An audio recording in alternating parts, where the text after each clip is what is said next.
한 마을에 두 명의 농부가 있었습니다. 두 명의 농부는 자신의 일인 농사를 열심히 지었습니다. 씨를 뿌렸고 물을 주었습니다. 두 명의 농부는 최선을 다해서 자신이 가꿀 수 있는 자신의 농지에서 열심히 일했습니다. 그럴 때 어느 날 풍년이 들었습니다. 그것도 7년이냐 계속 지속되는 풍년이 생겨났습니다. 두 명의 농부는 너무나 기뻤습니다. 한 명의 농부는 풍년이 시작되자마자 자신의 곡간을 새로 지었습니다. 그리고 자신의 곡간에 양식들을 채워 놓았습니다. 그런데 그 풍년이 너무나 지속되자 자신의 창고가 가득 찬 것을 보고 이 정도면 우리 가족이 몇 년 동안 먹을 수 있겠구나라고 이야기하면서 더 이상 농사를 짓지 않고 자신의 창고에 있는 음식들을 계속 먹었습니다. 또 다른 농부가 있었습니다. 이 농부는 풍년이 들자 창고를 가득 채웠습니다. 그런데 창고가 가득 차자 그는 새로운 창고를 만들었습니다. 그리고 그 창고도 채웠습니다. 풍년이 계속 들고 계속 소출이 생기자 또 하나 더 짓고 또 하나 더 짓고 계속 자신의 창고를 지으면서 그 창고를 채우기 시작했습니다. 그런데 7년이 지난 이후 흉년이 생기기 시작했습니다. 그것도 7년 동안이나요. 첫 번째 농부는 한 해, 두 해 자기가 채운 식량을 계속 먹었습니다. 그런데 시간이 너무 길어지자 결국 자신이 채운 창고가 바닥나기 시작했습니다. 결국 먹을 것이 떨어졌습니다. 두 번째 창고를 지었던 농부는 많은 창고가 있었고 많은 곡식이 있었습니다. 흉년 동안 자신의 가족들이 먹을 만큼의 충분한 곡식이 있었습니다. 그리고 많은 사람들이 그에게 찾아왔습니다. 우리에게 곡식을 좀 나눠주세요. 우리에게 먹을 것이 필요합니다.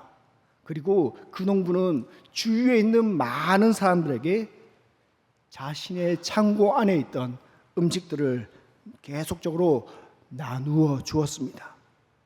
오늘 말씀에서 두 번째 농부는 바로 요셉이란 사람입니다. 요셉은 어떻게 이런 농부가 될 수 있었을까요? 분명 하나님의 준비가 이 요셉을 키웠을 것입니다. 첫 번째 요셉이 이렇게 될 수 있었던 이유, 하나님의 준비가 있었고 요셉은 그 하나님의 준비 속에서 배우는 시간을 보냈기 때문입니다. 하나님은 오늘 말씀 속에서 꾸준하게 오랜 시간 동안 준비하는 것을 볼 수 있습니다.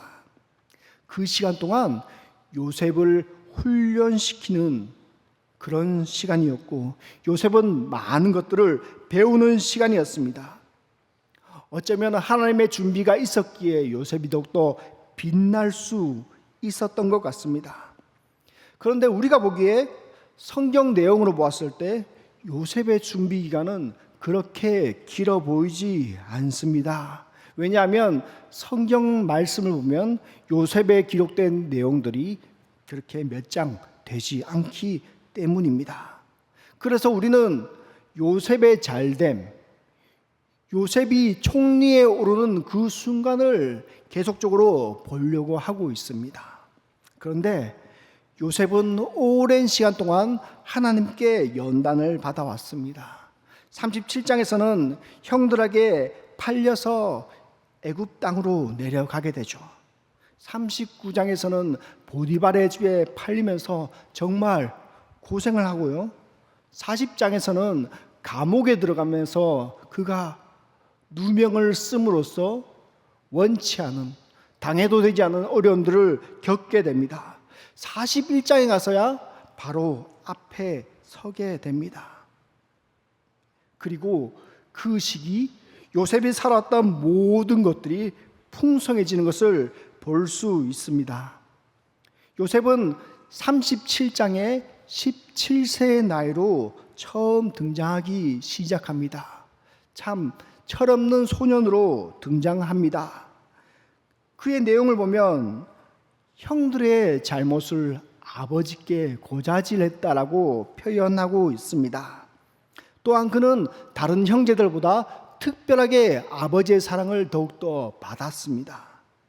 그리고 꿈을 꾸게 되면 철없이 형들에게 꿈을 이야기했고 아버지 어머니에게 자신이 겪었던 꿈에 대해서 자세하게 이야기했습니다. 그래서 결국 어떻게 되었습니까? 형들에게 미움을 받기 시작했습니다. 그리고 형들이 그를 팔았죠. 미디안 상인에게 팔아서 애굽 땅에 오게 됩니다.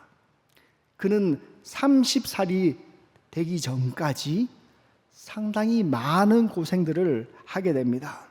성경에서는 짧게 등장하지만 17세에서 30세까지 그는 13년 동안 노예 생활을 하였고 누명으로 인해서 감옥 생활을 하였고 그리고 감옥에서 일하면서 사람들의 꿈을 해석해 주었지만 정작 그들은 요셉을 기억하지 못하는 그런 인생을 살았습니다.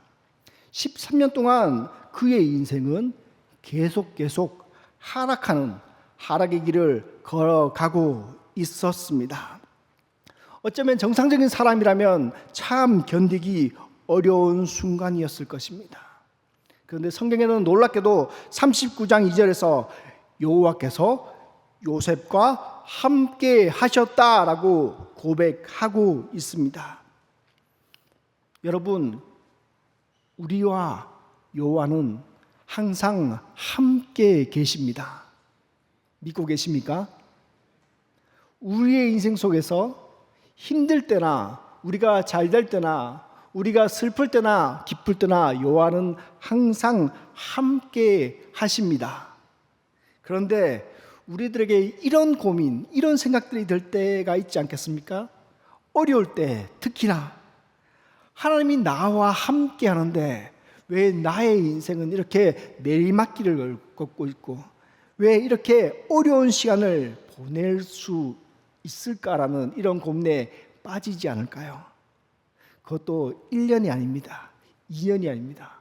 대략 13년 동안 어떻게 이렇게 고생할 수 있겠습니까? 여호와께서 함께 하고 계신데요. 분명 억울한 마음이 들 수 있을 것입니다. 내가 얼마나 열심히 일했는데, 내가 얼마나 교회에 열심히 출석했는데, 내가 얼마나 헌금을 많이 했고, 얼마나 봉사를 하고, 얼마나 찬양을 불렀는데 나에게 어떻게 이러한 일이 있을 수 있을까라고 원망할 수 있지 않을까요? 그런데 그 시기가, 요셉에게는 그 시기가 하나님께서 요셉을 훈련시키는 시간이었습니다. 요셉이 어떤 일을 당하더라도 어떤 일을 만나더라도 다 대처할 수 있도록 하나님께서 준비해 놓은 시간입니다. 우리 46절 상반부 한번 같이 읽어보겠습니다. 상반부 같이 읽어보겠습니다. 시작. 요셉이 애굽 왕 바로 앞에 설 때에 30세라. 아멘. 요셉은 30세에 애굽 왕 앞에 섭니다. 그런데 고대 사회에서는 30세 이 나이가 공직에 나아갈 수 있는 시기라고 합니다.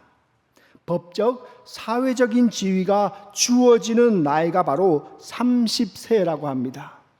그렇다면 하나님께서는 30세 동안 요셉을 꾸준히 준비시키고 요셉을 꼭꼭 숨겨두신 시간입니다. 그래서 요셉이 어디를 가든지 어느 곳에 있든지 자신의 일들을 감당할 수 있는 그 나이를 맞추어서 하나님께서는 일하고 계신 것입니다. 혹시 우리들에게 시험이 있습니까? 어려움이 있습니까? 생각해 보십시오. 누구를 키우는 시간인가요? 하나님께서 우리를 숨겨두시고 무엇을 하시려고 하시나요? 하나님은 요셉을 오랜 시간 동안 준비시켰습니다. 그렇다면 우리 역시 혹시 어려운 시기를 보내는 분이 계시다면 이것은 준비의 시간입니다. 하나님의 일을 하기 위한 준비의 시간입니다. 그리고 30세가 되었을 때 요셉은 본격적으로 두각을 드러냅니다. 두 번째로 요셉이 사역이 시작됩니다. 그런데 이 사역은 사람을 살리는 시기입니다. 요셉은 13년 동안 준비하였습니다. 기다렸습니다. 그리고 이제 본격적으로 자신의 사역을 시작하게 됩니다. 46절 우리 하반부 30세라 그 위에 한번 같이 읽어보겠습니다. 시작. 그가 바로 앞을 떠나 애굽 온 땅을 순찰하니, 그가 바로 앞에 섰습니다. 그리고 온 땅을 건너갔다라고 원어에서는 이렇게 표현하고 있습니다. 섰다. 아마드란 동사는요, 그가 이제 본격적으로 봉사의 일을 시작하는 시기입니다. 47절에서는 그가 일했는데 7년 동안 토주의 소출이 너무나 많았다라고 말하고 있습니다. 히브리어로 7이라는 숫자는 쇠바라는 단어고요, 풍년이란 단어는요 사바라는 단어입니다. 쇠바, 사바, 어떻게 발음이 좀 비슷하지 않습니까? 우리가 쇠바라고 이야기하면 혹시 이런 이름 아실지 모르겠습니다. 밧세바, 7째 딸이라는 이름을 가지고 있는데요, 성경에서는 7이라는 숫자를 완벽한 숫자라고 말하고 있습니다. 하나님은 완벽한 시기에 풍년을 주셨습니다. 그리고 이 완벽한 시기에 요셉을 계속 일하게 만들고 있습니다. 요셉은 오랜 시간 기다렸습니다. 그리고 그 기다린 시간 이후에 하나님께서는 완벽한 시간 속에서 요셉을 사역하게 만드십니다.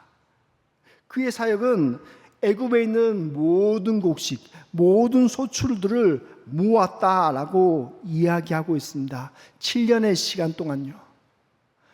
많은 백성들이 농사를 지었는데 먹고 남는 것들, 그런 것들은 철저하게 모았습니다. 각 도시에 모았고 창고가 늘어났고 오랜 기간 동안 흉년을 견딜 수 있을 만큼의 음식들이 계속적으로 쌓여지는 것을 볼 수 있습니다. 하나님은 완벽하게 일하셨고, 그리고 요셉 역시 하나님의 뜻대로 완벽하게 일했다라고 말씀하고 있습니다. 동시에 성경에서는 이렇게 그의 사역을 표현하고 있습니다. 우리 49절 함께 읽어보도록 하겠습니다. 49절입니다. 시작. 쌓아둔 곡식이 바다 모래같이 심이 많아 세기를 그쳤으니 그 수가 한이 없었음이었더라. 처음에는 곡식을 세었습니다. 얼마가 들어왔는지, 누구한테 얼마를 거뒀는지 계속 계산을 했을 것입니다. 그래서 우리가 이 풍년 이후에 흉년을 어떻게 견딜지 계속 고민하는 시간이 있었을 것입니다. 그런데 세기를 그쳤다라고 말합니다. 더 이상 셀 수 없을 만큼 완벽한 시기가 되었던 것이죠. 이제 애굽 사람들이 먹고 마실 음식들, 그리고 동시에 온 세계의 사람들이, 그 근처에 있는 사람들이 먹고 마실 음식들이 채워지고 있고 더 이상 부족하지 않을 만큼 채워졌다라고 성경에서는 말하고 있습니다. 그래서 우리가 한 가지 눈여겨보아야 될 것이 있습니다. 바다 모래같이 심이 많다라고 말하고 있습니다. 혹시 이런 말씀 떠올리시나요? 내 자손이 하늘의 별과 같이, 내 자손이 바다의 모래알같이. 하나님께서는 정말로 완벽하게 그의 사역을 감당하게 하십니다. 그런데 동시에 그의 사역을 완벽하게 함과 동시에 하나님의 언약의 말씀이 들어가 있습니다. 아브라함의 언약이 들어가 있습니다. 족장들의 언약이 이 속에서 들어가 있습니다. 하나님은 단순히 요셉을 지금 일시키고 있는 것뿐만 아니라 자신의 계획, 자신의 구원의 역사, 그것들을 지금 실행시키고 있다라고 말하고 있습니다. 여러분 잘 생각해 보십시오. 하나님께서는 요셉을 왜 애굽에 보내셨습니까? 왜 고생을 그만큼 시키셨습니까? 철없는 청소년을 사람 만들기 위해서 이렇게 고생을 시켰을까요? 아닙니다. 하나님은 많은 사람들을 살리기 위해서 특별히 요셉이란 사람을 그 애굽 땅에 심어 놓으셨습니다. 그리고 심어 놓으심으로 하나님의 역사가 본격적으로 시작되기 시작합니다. 57절에 보면 우리 함께 읽어보겠습니다. 이렇게 말하고 있습니다. 각국 백성도 양식을 사려고 애굽으로 들어와 요셉에게 이르렀으니 기근이 온 세상에 심함이었더라 라고 이야기합니다. 지금 요셉이 누구의 사역을 하고 있습니까? 그리고 그 대상이 누구입니까? 단순히 애굽 땅에 머물고 있는 사람입니까? 성경에서는 온 땅의 사람들을 위해서 지금 하나님께서 요셉을 준비하셨고 그리고 그가 사역하고 있다라고 말하고 있습니다. 동시에 그 온 땅이란 것은요, 자신의 가족, 이스라엘 백성들도 포함하고 있는 것입니다. 오늘 하나님께서는 과거에 아브라함에게 했던 약속을 지금 지키고 있다라고 말씀하고 있습니다. 하나님께서는 우리에게 하신 약속들을 잊어버리지 않는다라고 지금 애굽 땅에서 지금 이방인과 함께 일하는 요셉에게 이 말씀을 사용하고 있습니다.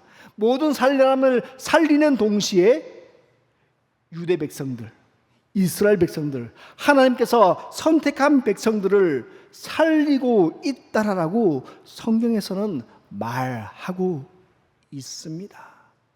그리고 결국 이것은 예수 그리스도까지 이어지는 구원의 놀라운 계획까지도 이어지는 것을 우리는 모두 다 잘 알고 있습니다. 그러면 우리의 신앙관 그리고 우리의 다짐들이 조금 달라질 수 있습니다. 여러분은 왜 하나님의 사역을 감당하고 계신가요? 그 사역을 내가 너무나 잘할 수 있기 때문에 감당하고 있습니까? 요셉은 처음부터 하나님의 사역을 감당할 수 있을 능력을 가지고 있었을까요? 우리에게는 그런 능력이 아무도 없습니다. 그런데 왜 이 자리에 나오셔서 우리가 예배드리시고 우리가 봉사드리시고 하나님을 섬기고 있습니까? 어쩌면 세상 사람들처럼 즐기고 내가 하고 싶은 것들을 할 수 있는 시간입니다. 그런데 이 자리에 나오셨습니다. 그런데 이 자리에 나온 것이 쉽지 않습니다. 어떨 때는 사람과 계속적으로 부딪혀야 될 때가 있습니다. 내가 무슨 부귀영화를 누리겠다고 하나님을 봉사하는데 스트레스 받고 내 돈도 쓰고 시간도 쓰고 내 에너지도 쓰고 바빠 죽겠는데 왜 이런 일을 하나님께서 맡기시는지 모르겠다라고 불평할 수 있습니다. 그런데 여러분 잘 생각해 보십시오. 이것이 하나님의 사역입니까? 나를 위한 사역입니까? 이것이 나만을 위한 사역이라면 우리는 이 사역을 내려놓아도 괜찮습니다. 그런데 잘 생각해 보십시오. 하나님께서 왜 나에게 이런 사역을 주십니까? 내가 말을 잘하기 때문에, 나의 행동이 거룩하기 때문에, 내가 다른 사람들에게 모범이 될 수 있는 사람이기 때문에 이런 일들을 하고 있습니까? 아니요, 그렇지 않습니다. 하나님은 사람을 살리기 위해서 나에게 사역을 허락하여 주신 것입니다. 먼저 나의 가정을 살리기 위해서 우리들에게 사역을 허락하여 주시고 예배를 허락하여 주셨습니다. 그리고 우리들에게 직장을 주신 이유는 내가 세상 속에서 하나님의 자녀로 온전히 살아갈 수 있게끔 키우고 성장할 수 있게끔 그런 자리를 허락해 주신 것입니다. 여러분, 왜 교회 사역을 감당하고 있습니까? 하나님을 사랑하기 때문에 우리가 하고 있는 것입니다. 하나님의 영광을 위해서, 하나님을 찬양하기 위해서 우리가 하고 있는 것입니다. 오히려 우리가 이런 사역을 감당하지 않는 것이 더 좋아 보일 때도 많이 있습니다. 하지만 여러분, 요셉과 같이 지금 내가 맡고 있는 자리, 지금 내가 앉아 있는 자리, 지금 내가 예배 드리는 자리, 그 자리가 바로 하나님께서 나에게 지정해 주신 자리입니다. 내가 잘하기 때문에 그런 것이 아닙니다. 제가 잘하기 때문에 이 자리에 있는 것이 아닙니다. 하나님의 영광을 드러내기 위해서, 하나님의 약속을 드러내기 위해서, 내 자녀가 하나님을 믿고 그리고 구원받는 역사가 일어나기 위해서 내가 이 자리에 앉아 있는 것입니다. 여러분, 지금 앉아 있는 자리는요, 사람을 살리기 위한 자리입니다. 나의 가정을 살리고, 나의 직장을 살리고, 우리의 사회를 살리고, 우리의 교회를 살리고, 우리 옆에 있는 친구를 살리는 자리입니다. 그리고 형제 자매를 살리기 위해서 내가 이 자리에 앉아 있다는 것을 기억하시길 바랍니다. 그러면 내가 그 자리에 앉아 있으면 내 옆에 있는 사람만, 우리 가정만, 우리 직장만, 우리의 사회만, 우리 교회만 좋아질까요? 성경은 전혀 그렇게 이야기하고 있지 않습니다. 왜냐하면 우리 세 번째로 마지막으로 요셉의 삶이 풍성해지기 때문입니다. 이 자리는 타인을 살리는 자리가 아니고 동시에 나를 살리는 자리라고 말씀하고 있습니다. 오늘 말씀 속에서도 요셉은 타인을 살리는 사역을 계속적으로 하고 있습니다. 그리고 동시에 자신이 사는 자리를 내가 정해서 앉아 있는 것입니다. 우리 50절 한번 함께 읽어보도록 하겠습니다. 50절입니다. 시작. 흉년이 들기 전에 요셉에게 두 아들이 나되 곧 온의 제사장 보디베라의 딸 아스낫이 그에게 낳은 자라. 그가 흉년이 되기 전에 아들을 놓는다라고 말하고 있습니다. 성경 저자는 이 사건을 강조하고 있습니다. 어떻게 보면 아들 낳는 게 뭐 큰 대수냐라고 말할 수 있겠습니다. 그런데 다음 절에 보면 이렇게 기록되어 있죠. 그가 므낫세를 낳았습니다 라고 이야기합니다. 그 다음 절에는 에브라임을 낳았습니다 라고 이야기합니다. 첫째, 므낫세는 있다라는 뜻을 가지고 있습니다. 하나님이 있게 하셨다라고 말씀하고 있습니다. 둘째, 에브라임은 열매 맺다, 번창하다라는 뜻을 가지고 있습니다. 하나님이 풍성하게 열매 맺게 하셨다는 뜻을 지금 말하고 있습니다. 이것은 요셉의 신앙 고백입니다. 그리고 17세에 가질 수 없었던, 끊임없이 고생하면서 이제 성숙함으로 이렇게 고백할 수 있는 것입니다. 누가 그렇게 하셨습니까? 누가 있게 하셨고 누가 삶을 풍성하게 하셨습니까? 바로 하나님이 그렇게 하셨습니다. 요셉은 자신의 인생 속에서 자신이 했다라고 말하지 않습니다. 이것은 하나님께서 하셨다라고 이야기합니다. 하나님은 나의 고통과 어려움, 힘듦을 다 아십니다. 그리고 이제서야 그것을 잊게 해주십니다라고 고백합니다. 하나님은 나의 열매 없음을 다 알고 계셨습니다. 그래서 이제 나의 삶이 풍성해지고 열매 맺게 하셨습니다라고 고백하고 있는 것입니다. 요셉은 끊임없이 마음의 상처를 가지고 살아왔습니다. 왜냐하면 형제가 자신을 버렸습니다. 애굽에 와서 열심히 살았는데 모략으로 감옥에 가게 되었습니다. 감옥에서 자신은 사람들에게 잘 해주었습니다. 그리고 인정받았습니다. 그리고 꿈을 꾸준하게 해석해 준 것 같습니다. 그런데 자신을 기억해달라는 그 부탁을 꿈 해석받은 사람은 잊어버렸습니다. 철없이 살아오면서 갑작스럽게 고난이 계속되고 있는 것을 그의 인생 속에서 볼 수 있습니다. 어쩌면 이 모든 것들이 그의 마음속에는 상처로 남았을 것입니다.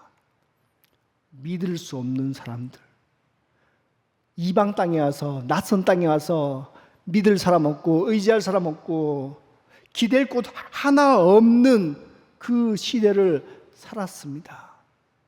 그런데 여러분, 이 시대가 우리의 시대와 비슷하지 않습니까? 세상 사람들은 돈밖에 믿을 것이 없다고 합니다. 우리 역시 마음을 터놓을 수 있는 사람이 그렇게 많지 않습니다. 나의 이야기를 꼬박꼬박 다 들어줄 수 있는 사람이 정말 없는 시대가 바로 오늘날입니다. 어쩌면 어느 때는 칭찬을 하다가도 순식간에 뒤돌아서서 나를 공격할 수 있는 시대가 바로 오늘날의 시대가 아닙니까? 우리 역시 어쩌면 상처받은 마음을 가지고 살아오는 시대가 바로 오늘날입니다. 그런데 하나님께서 역사하심으로 그는 상처의 시간을 다 보내고 회복의 시간을 지나가게 됩니다. 51절에 보면 그가 무엇을 잊었는지 자세하게 나오고 있습니다. 내 아버지의 온 집의 일을 잊어버렸다라고 이야기합니다. 이때까지 형제들에게 받았던 그 모든 것들 이제 없어진 거죠. 몇십 년 만에요? 20년 만에요. 20년 동안 그것을 안고 살아왔습니다. 그런데 이제서야 첫째 아들을 놓음으로써 내가 그 모든 것들을 잊었다라고 말하고 있습니다. 52절에서는 내가 수고하고 비참한 인생을 살았는데 이 땅에서 정말 고생하고 구르고 굴렀는데 이제야 이 땅에서 번성하게 하셨다라고 말하고 있습니다. 요셉은 애굽 땅에서 정말 힘들고 어렵고 고통스럽고 비참한 삶을 살았습니다. 그는 바닥에서 더 내려가서 지하까지도 내려가는 인생의 고난을 당했습니다. 그런데 하나님께서 그 땅에서, 고통당한 그 땅에서 열매 맺게 하시고 번성하게 하신다라고 말씀하십니다. 하나님은 우리를 그 자리에, 이 어려운 자리에, 이 힘든 자리에, 고난의 자리에 단순히 내버려 두시는 것이 아니라 우리가 회복할 수 있는, 그 자리에서 회복할 수 있는 은혜를 허락하여 주십니다. 여러분, 우리 마음속에 고통이 있습니까? 근심이 있습니까? 걱정이 있습니까? 그런데 하나님께서는 20년이 지난 요셉에게 그 고통을 내려놓을 수 있는 은혜를 허락하여 주셨습니다. 하나님께서는 구원을 우리들에게 허락해 주시고 우리들에게 천국을 주시겠다라고 약속하여 주셨습니다. 이전에는 어려웠습니다. 이전에는 힘들었습니다. 이전에는 고통스러운 자리였습니다. 그런데 그 시간이 지나가고 난 이후에 받은 은혜들은 더욱더 크다라고 요셉 자신의 입으로 일을 하면서 이야기하고 있습니다. 여러분, 여러분의 자리는 어디에 있습니까? 지금 어떤 자리에 머물고 있습니까? 혹 어려운 자리, 힘든 자리, 피하고 싶은 자리, 그런 자리에 머물고 있습니까? 그런데 그런 자리 속에서도 하나님은 여러분과 나와 함께 하신다라고 분명하게 말하고 있습니다. 그리고 그 자리가 바로 나의 자리라고 말하고 있습니다. 우리는 그 자리에서 성장하고 성숙해야 합니다. 그리고 그 자리 속에서 요셉과 같이 이렇게 고백할 수 있었으면 좋겠습니다. 내가 과거의 고통을 모두 다 잊었다. 하나님께서 이 자리에서 나를 번창하게 하시고 열매 맺게 하시고 풍성하게 하시고 나를 살리셨다. 오늘 우리들의 마음속에 이런 고백이 있었으면 좋겠습니다. 우리들의 삶 속에서 진정으로 감사가 있었으면 좋겠습니다. 평안할 때만 감사를 하나요? 우리가 잘 될 때만 하나님께서 나를 도와주시고 나를 인정해 주시고 나와 함께 해 주신다고 그러고 말씀하시나요? 아닙니다. 우리는 매일매일 감사해야 됩니다. 그리고 어려움이 있을 때마다 감사하면서 하나님께 물어보아야 됩니다. 하나님, 이 자리가 나의 자리가 맞습니까? 이 고통의 자리가 나의 자리가 맞습니까? 이 힘든 자리가 나의 자리가 맞습니까? 혹시 맞다면 내가 그 자리를 온전히 감당하겠습니다라고 우리가 오히려 감사의 기도를 드려야 합니다. 여러분, 우리는 지금 어떤 자리에 앉아 있습니까? 어떤 어려움에 처해 있습니까? 어떤 힘듦에 처해 있습니까? 힘듦은 언젠가 끝날 것입니다. 왜냐하면 하나님께서 우리를 구원해 주시겠다고 약속해 주셨으니까요. 우리는 천국 백성입니다. 그렇다면 우리의 신앙을 굳건히 가지고 하나님께 나아가십시오. 감사함으로 나아가십시오. 어려움을 헤쳐 나아가십시오. 우리들의 삶 속에서 요셉과 같은 이런 은혜가 함께 있길 원합니다. 말씀을 마치겠습니다. 우리의 자리가 고난의 자리처럼 보일 수 있습니다. 어쩌면 우리가 많은 고통을 당한 자리가 바로 이 자리라고 말할 수 있습니다. 그런데 성경에서는 아니라고 이야기합니다. 실상은 우리가 회복한 자리가 내가 앉은 자리라고 말하고 있습니다. 그리고 결국 하나님께서는 우리를 회복시킨다라고 말하고 있습니다. 힘든 자리에서 벗어나가고 싶으신가요? 그런데 고린도전서 7장 27절에서는 이렇게 이야기합니다. 형제들아, 너희가 각각 부르심을 받은 그대로 하나님과 함께 거하라. 우리의 목적은 자리에 벗어나서 내가 잘 사는 것이 목적이 아닙니다. 내가 잘 되는 것, 나의 열매가 풍성해지고 우리 가족이 잘 되고 모든 것들이 은혜로워지는 그것들이 나의 최종적인 목적이 아닙니다. 우리는 하나님과 함께 살아가는 것이 최종 목적입니다. 우리의 인생 속에서 매 순간 속에서 청소년 시기, 그리고 청년 시기, 장년 시기, 노년 시기 속에서 하나님과 함께 살아간 것이 최대의 목적이 되어야 됩니다. 그리고 하나님께서는 내가 그 자리에 머물고 있으면, 내가 봉사의 자리에 머물고 있으면, 내가 감사하고 있으면 하나님께서는 나를 살리시고 회복시키신다라고 말씀하고 있습니다. 여러분, 우리의 자리를 피하지 마세요. 못한다고 해서 피하지 마세요. 부족하다고 해서 피하지 마세요. 피하는 것이 나의 자리가 아닙니다. 하나님께서 은혜 주신 자리가 바로 내가 머물러야 하는 자리입니다. 그리고 하나님께 꼬박꼬박 물어보십시오. 하나님, 내 자리가 이 자리가 맞습니까? 내가 힘듭니다. 이 자리에 내가 계속 머물러 있어야 됩니까? 하나님께서 허락하시겠다면 자리를 옮겨주시든지, 아니면 이 자리가 내 자리가 맞다면 내가 성숙하고 하나님께 더욱더 나아갈 수 있도록 도와달라고 우리가 끊임없이 기도해야 합니다. 우리의 인생이 요셉과 같이 계속 성숙되는 인생이 되길 원합니다.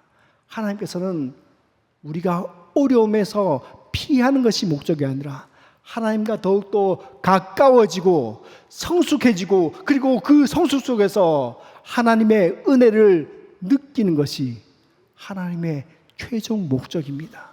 여러분, 우리가 함께함으로, 그리고 우리의 사역을 감당함으로 이 힘듦을 이겨내시길 원합니다. 그리고 이 힘듦을 이겨냄으로써 하나님께서 주시는 놀라운 은혜와 놀라운 복을 받아들이시길 원합니다. 그리고 성숙함으로써 하나님께 칭찬받고 하나님께 항상 감사의 노래가, 감사의 찬양이, 그리고 감사의 기도 제목들이 흘러나오는 우리 동부교회 성도님들 되길 원합니다. 기도하겠습니다. 전능하신 하나님 아버지, 감사드립니다. 오늘 요셉은 큰 어려움들을 많이 겪었습니다. 그럼에도 불구하고 하나님께서는 요셉과 함께 하셨습니다. 그리고 결국에는 요셉의 자리에서 하나님의 은혜를 경험하고 놀라운 성공을 거뒀습니다. 그리고 영적으로 성숙하는 모습을 볼 수 있습니다. 주여, 우리의 자리를 끝까지 지킬 수 있도록 도와주옵소서. 그리고 하나님의 주신 자리 고수하여서 은혜 받을 수 있도록 도와주옵소서. 매 순간순간 주님 앞에서 우리를 지켜주시고 보호하여 주시고 인도하여 주시고 결국에는 영적인 성숙의 자리에 그까지 나아갈 수 있도록 도와주시옵소서. 예수님의 이름으로 기도드렸습니다. 아멘.